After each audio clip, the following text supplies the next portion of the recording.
As much as I talk about it, I haven't really broken it down yet to make this video. So for me, when I'm breaking down sociosexual dynamics, I do it from a platform of what I call the sexual polarity quadrant.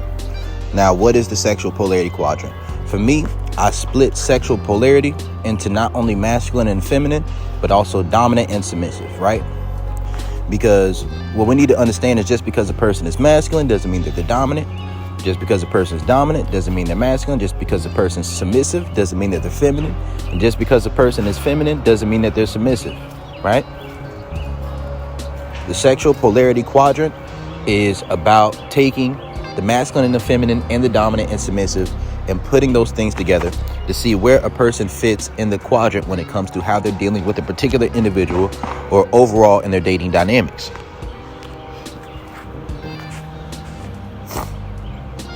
So the first thing that you look at is the masculine feminine dynamics, right? Now, I greatly simplify it. Some people will have an issue with the way that I describe it, but most of that comes from psychological reactance, and most of that comes from just, I consider it insecurity, honestly, because I don't see an issue with particular things, right? But when we're talking about masculine feminine dynamics, to be masculine means to know what you want. You're more concerned with the dynamic of the relationship and what you want more than the particular person that you're trying to be with. That means there's a certain level of emotional discipline. It means there's a certain level of logic in how you make your decision.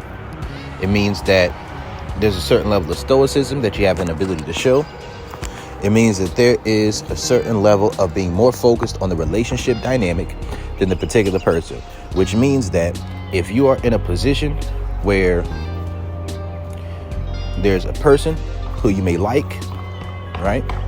But there's a particular type of relationship dynamic that you want, that you're going to choose the dynamic with a different person over being malleable to the type of person that malleable to what the person wants in order to deal with them, right?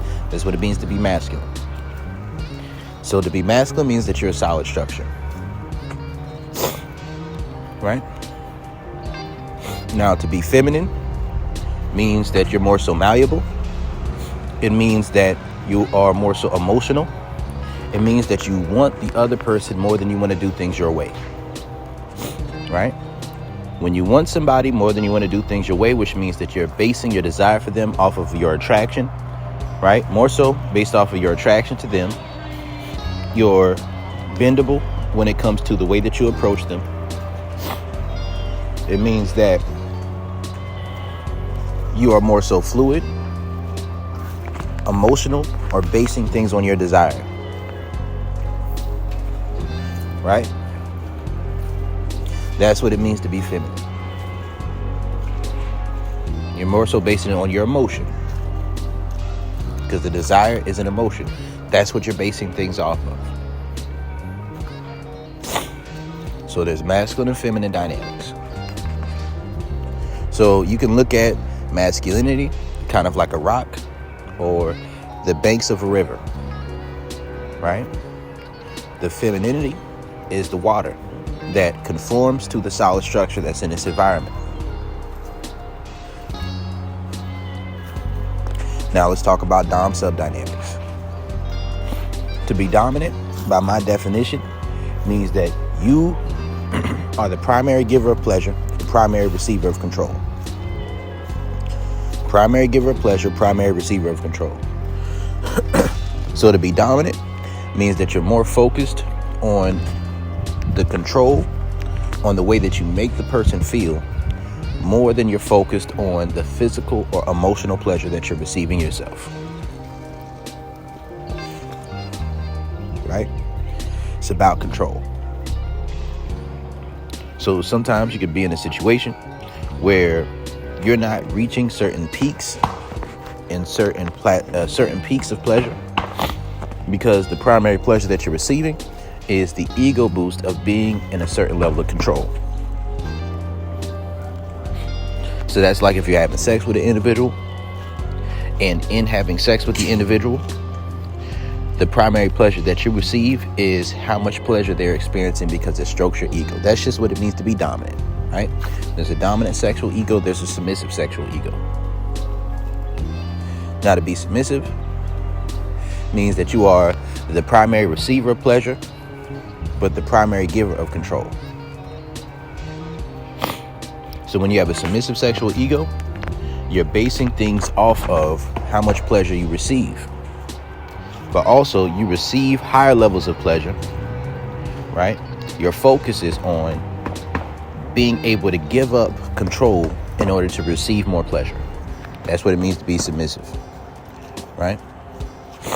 Now, those things don't necessarily go hand in hand, because most of the time, the highest levels of pleasure you can receive come from not being in control.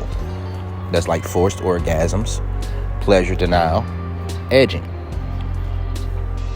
Oftentimes, when you have more of a dominant ego, if someone is not giving you the pleasure that you want right then and there, or when you want it, it's going to cause you to lose interest because you're not in control.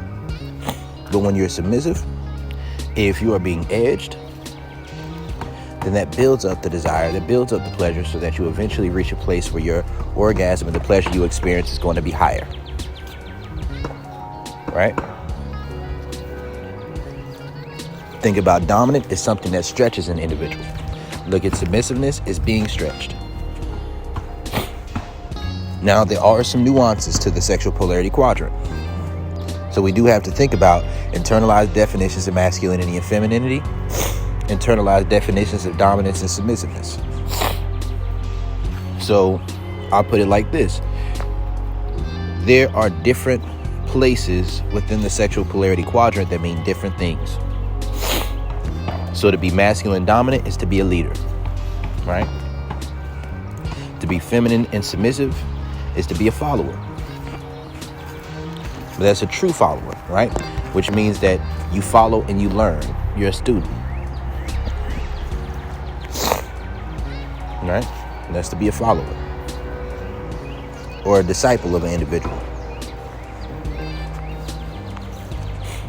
To be masculine submissive is about a worker, right? Being masculine submissive is a worker, which means that it's transactional and reciprocal.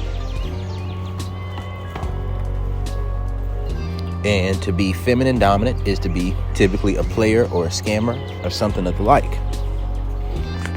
So typically, a feminine dominant is going to use being very bending and yielding up front, as far as desiring a person enough to present to them what that person desires, or what that person says that they desire up front, in order to make them comfortable enough to give them what they want. But ultimately, they desire to be in control. Now, polarity is going to work more on what complements than what's symmetrical. So what I will say is this. This is where the nuance comes in. When it comes to being masculine submissive, typically what happens in these scenarios is kind of like, let's say it's traditional dating. The traditional dating, the traditional marriage model. In this model, a man will typically say, I'm providing protection and provision in exchange for exclusive access to your body and womb. So although they are both being masculine submissive, which means that they're making a logical decision that is transactional, they are still in a position where they are both bending on their desire for control in order to get what they want out of it. So typically, when you're masculine submissive in this particular way, a woman is truly the giver of pleasure, because femininity is what lubricates submissiveness. So if you're masculine submissive, you're not lubricated for dominance, so you're not going to receive the same level of pleasure out of it. In order to be transactional over a consistent period of time, you have to limit the pleasure that you're receiving in a particular area in order to maintain balance. So let's say a woman is being masculine submissive, and she's sleeping with a man because he's giving her emotional validation, social validation, or financial compensation. In this particular type of scenario, a woman will often be limited in the amount of pleasure that she can receive. And most relationships probably work on a basis of a person is trying to find someone who is either masculine submissive, and most of the time that's what they're looking for, someone masculine submissive, But in this particular way, what they're looking for, that their polarity will have them more sexually compatible with someone who's feminine dominant. And this is where a lot of issues come about when it comes to relationships, right?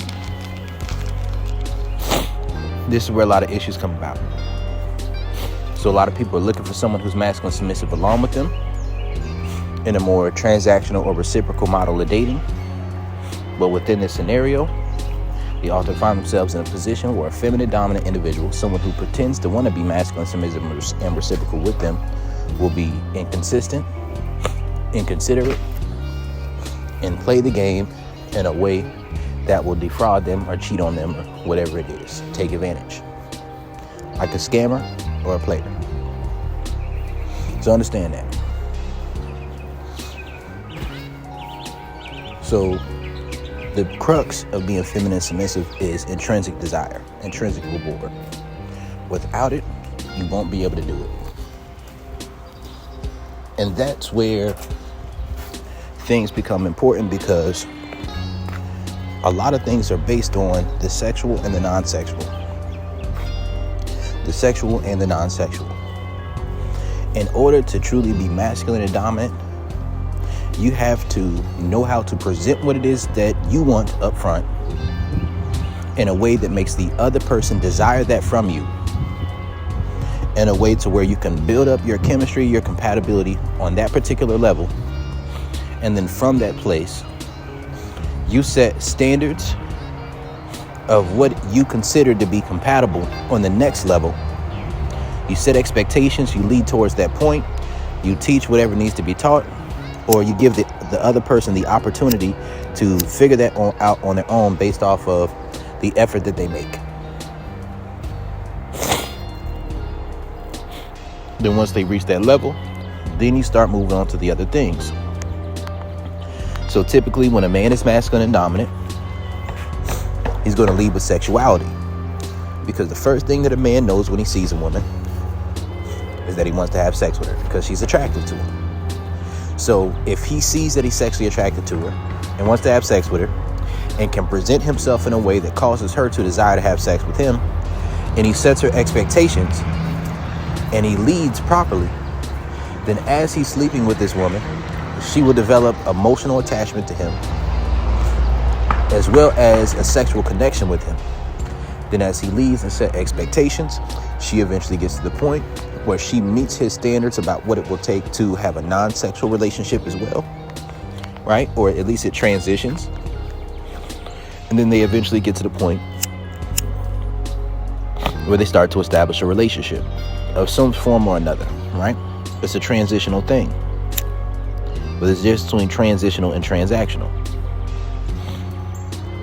So to be masculine and dominant, you have to be pretty much in control of both the non-sexual and the sexual aspect of things. And to be feminine and submissive, you have to have intrinsic reward and intrinsic desire to share in and give what strokes the ego of the other person, because remember, they're in control. But you have to enjoy how they're in control long enough to not need what necessarily pours into your cup or strokes your ego for a long enough time to establish that you desire them on that pure level, and then to move forward from there and to level up from there. So there's a certain level of preparation in mind, right? It's a certain level of preparation in mind. Typically, when a woman is in the masculine dominant position, what she's doing is she wants to know that a man likes her for her. She just wants to know that he likes her for her. So she has to lead with making herself non-sexually attractive. She still has to be attractive appearance-wise, but she has to be legitimate good company, legitimate good conversation, and someone who a man believes, like, you know what, I really like spending time with her. I really like talking to her. I really like getting to know her. Right? And as they go through this process, a woman either shows a man what it's going to take, right? She has to vet and have the discipline and the self-awareness to say, okay, cool, I am attracted to this man. I'm just not ready to go there yet. So either she's going to set his expectations he's going to fall off and lose interest, or eventually he's going to figure out through dealing with her what it's going to take to get to the place where they can eventually have sex. So typically that might be into a relationship first. For some women, it's going to be marriage first. For some women, it's just going to be having gone on enough dates to feel like she's comfortable with the guy.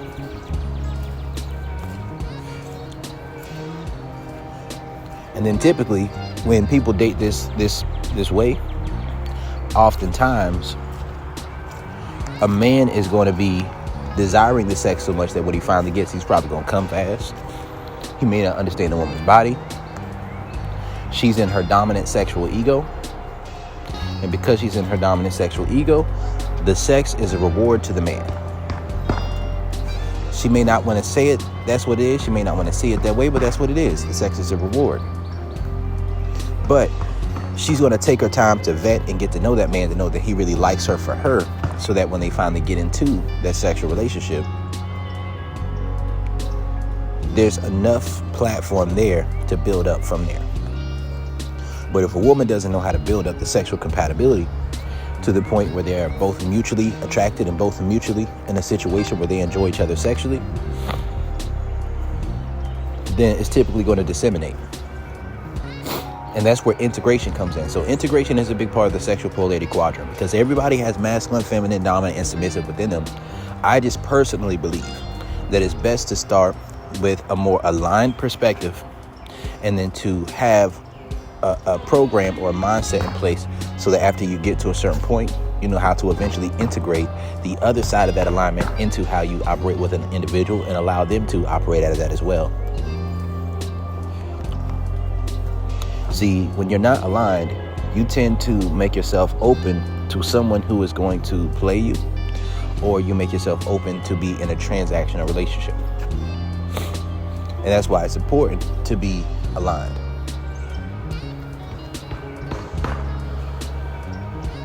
Now, whatever role you play within the sexual polarity quadrant, there are risks involved all the time. And that's why you have to know yourself and know how you feel about the individual.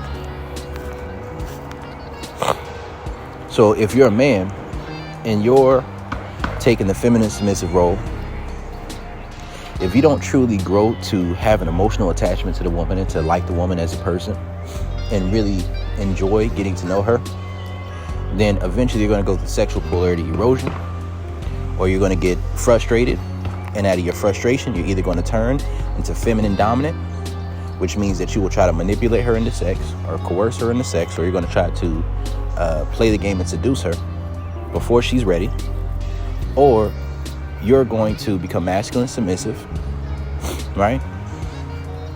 Then try to be transactional, or you're just going to turn into a masculine dominant yourself. And if she doesn't switch to feminine submissive when you switch to masculine dominant prematurely, then you just walk away. Right?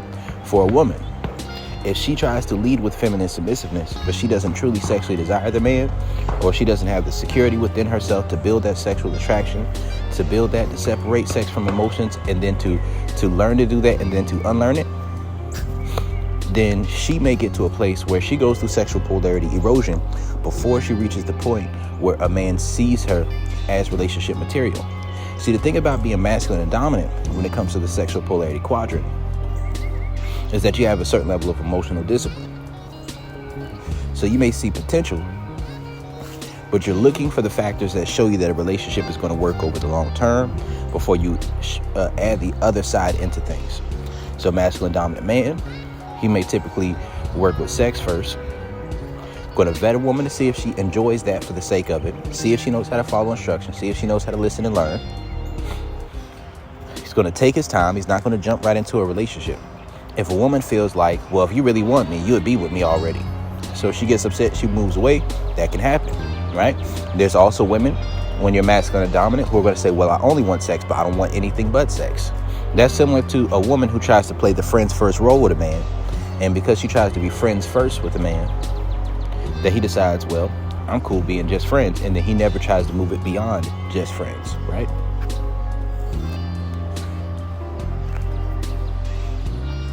So that's something that can occur.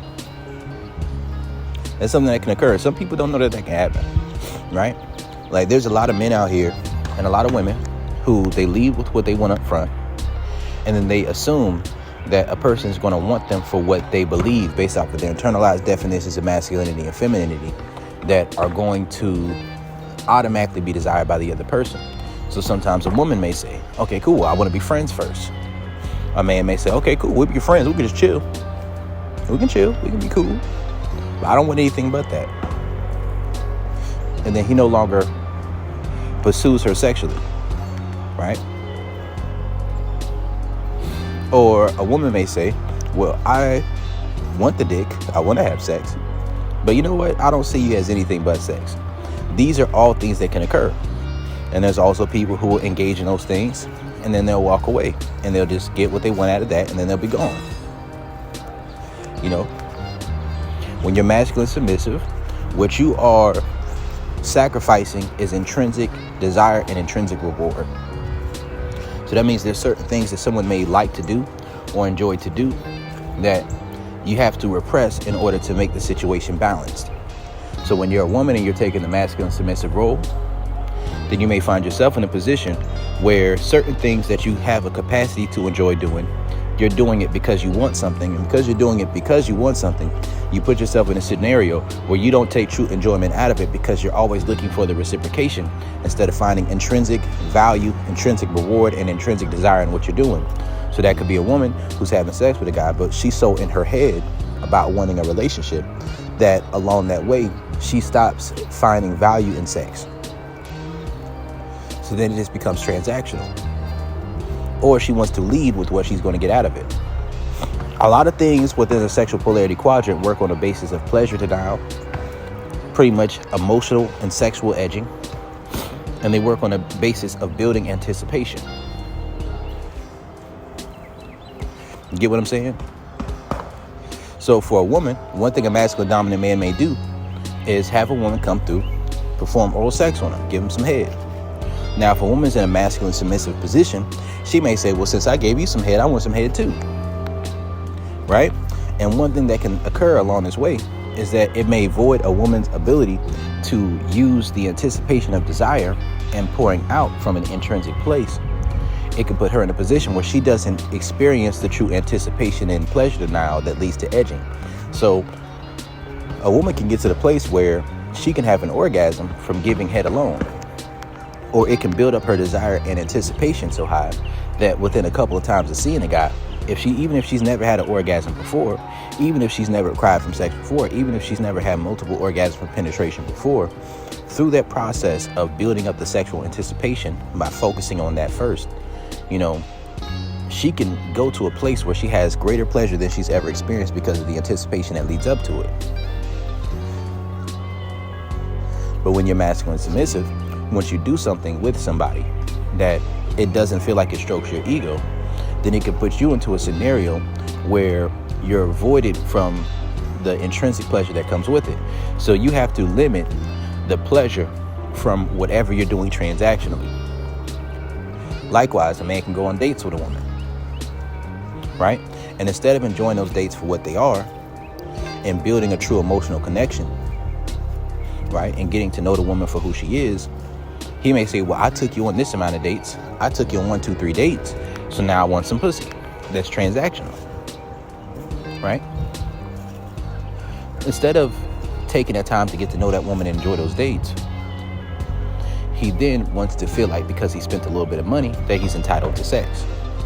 See, entitlement, you know, for somebody who has a transactional mindset, they're going to want reciprocation to come easily, or they're going to invest a lot. And when they invest a lot and don't get what they want out of it, typically they will go into feminine dominance because they're too invested to simply walk away, which puts them in a feminine position because they desire that person more than they desire to do things their own way. But because they haven't been adequately reciprocated in their submissive sexual ego, they now desire to be in control because their needs weren't met and their expectations weren't set. Right? So that's why it's important to take a feminine submissive stance with a masculine dominant versus taking a masculine submissive stance. Because remember, femininity is what lubricates you for dominance. Right? Femininity is what lubricates you for dominance. It lubricates the submissiveness, because you're in a position where you enjoy what you're doing intrinsically, but it builds up your desire and your anticipation for what comes on the back end. Right? That's what happens.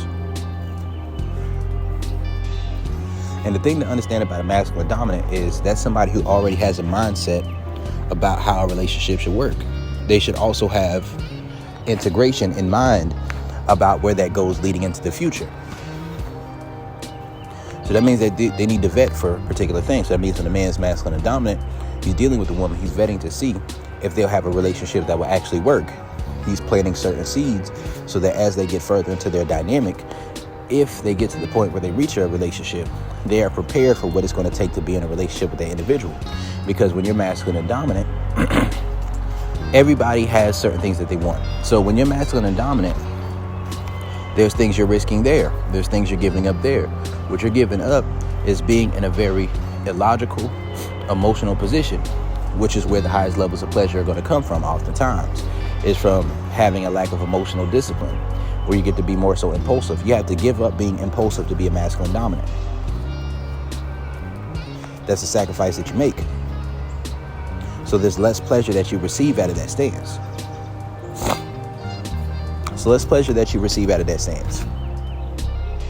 Less emotional pleasure, less sexual pleasure.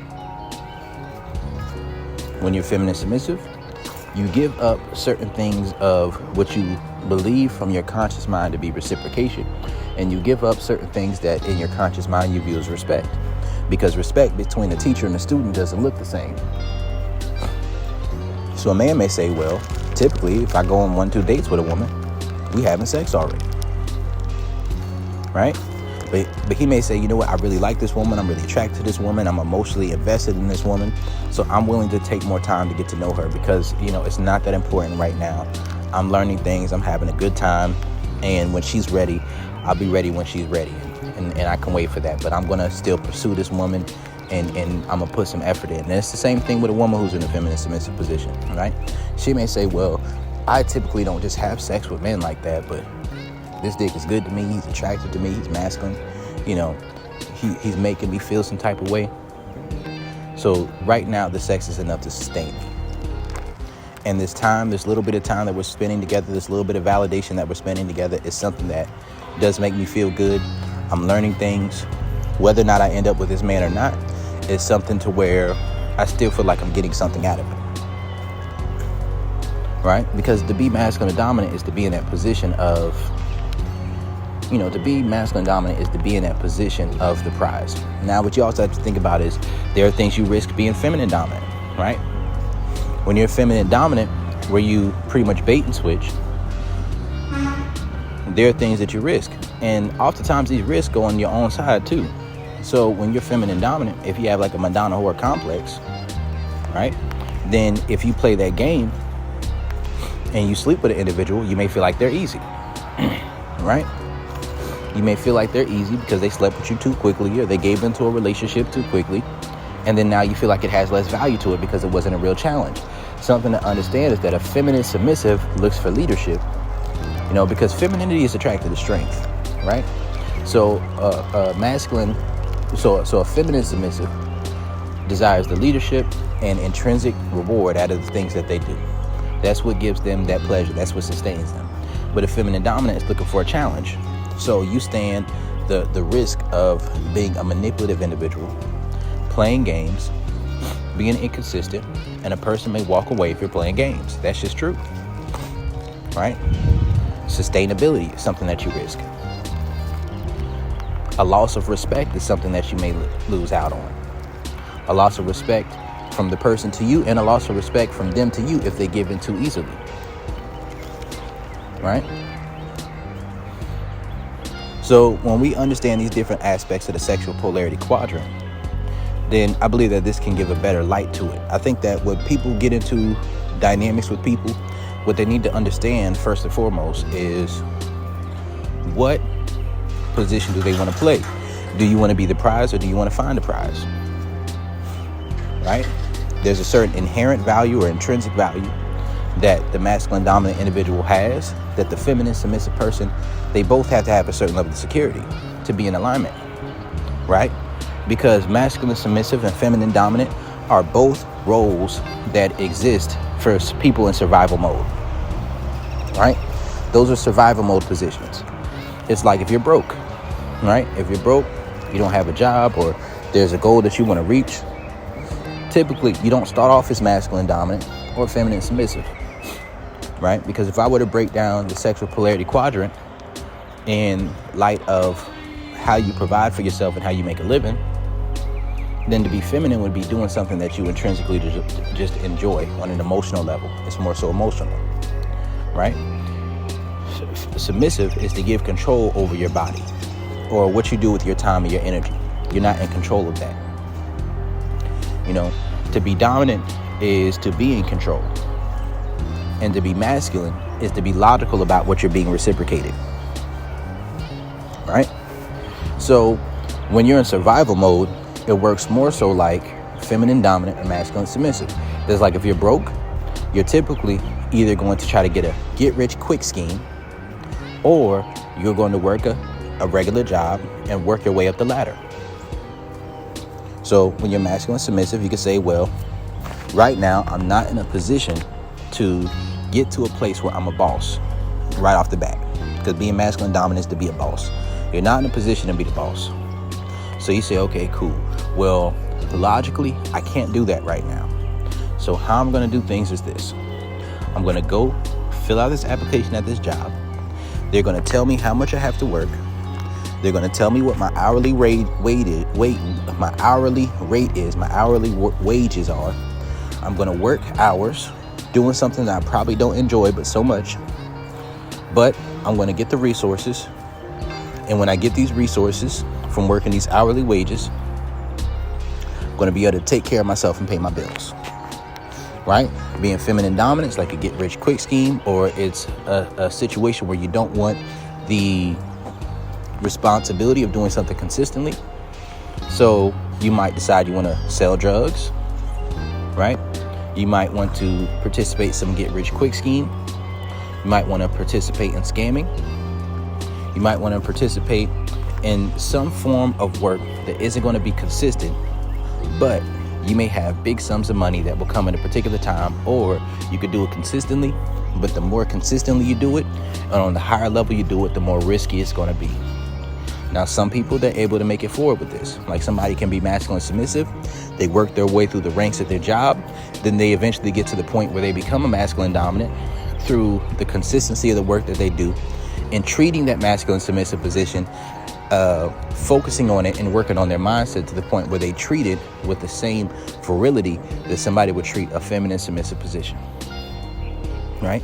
That's masculine submissiveness, right? So it's like you're working a job.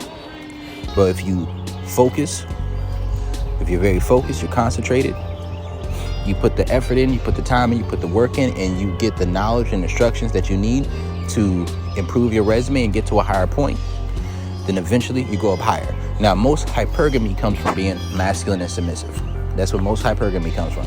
Feminine dominance as well. So that's a survival mode thing. So you get to a high enough level, now you're a boss, right? Now, being feminine dominant, basically you might be selling drugs, you might be doing anything along those lines. If you do too much, then you might go to jail, you might get caught with your hand in a cookie jar. The hubris of it may put you into a position where you make certain illogical mistakes because you're already in a feminine dominant position. But some people, they are able to transition from feminine dominant to masculine dominant, right? Or from feminine dominant to feminine submissive. But there are certain things that have to come in place. So let's say an individual is feminine dominant. They may sell drugs. They may be selling some weed. That may not do enough for them, right? So they're like, okay, well, I have to do more. I have to do more. I have to do more. They might get caught by the police. They might hurt their community. They might hurt people around them. And then eventually they just get to the place where it's like, all right, cool. You know what? This is how much money I need to make. Once I make this much money without sabotaging certain principles and morals that I have, I'm going to stop. If they really stop when they say they're going to stop, and they do things the way that they're supposed to along that way, then they may eventually get to the place where they can stop doing it. So think about like Jay-Z, or think about how a lot of artists who are in the music industry now, they started off being drug dealers, but then they used that to fund what they were doing on the other side. You get what I'm saying? So oftentimes, masculine submissive and feminine dominant are both survival mode lanes, right? Like robbing people, that could be another one, right? But in abundance mindset, that's where you operate more so out of masculine dominance or feminine submissiveness, right? So feminine submissiveness is like being an artist, right? It's like being an artist, being at an internship for a job that you're very much looking forward to and love. You're so excited about what you're doing that you're willing to give up control from an emotional feminine place because you understand what's going to be on the other side. So you say, okay, cool, I'm giving up control. I'm enjoying what I'm doing. I'm learning. I'm dedicating myself. Along that process, you are focused and dedicated and you're learning. You're enjoying yourself, but you're learning. So think about it like an artist. You might first start working on art, but you still have to pay your bills, right? And this is where the compartmentalization between your work life and your relationship life and your dating life this is where it comes in. So let's say you're feminine submissive. You're working on your art, you're working, but you're doing it because you enjoy it. So you're not expecting a certain level of reciprocation financially out of the work that you're doing immediately, because it's going to take time for you to develop those skills, for you to develop what it takes, your marketing, your skills, your fan base.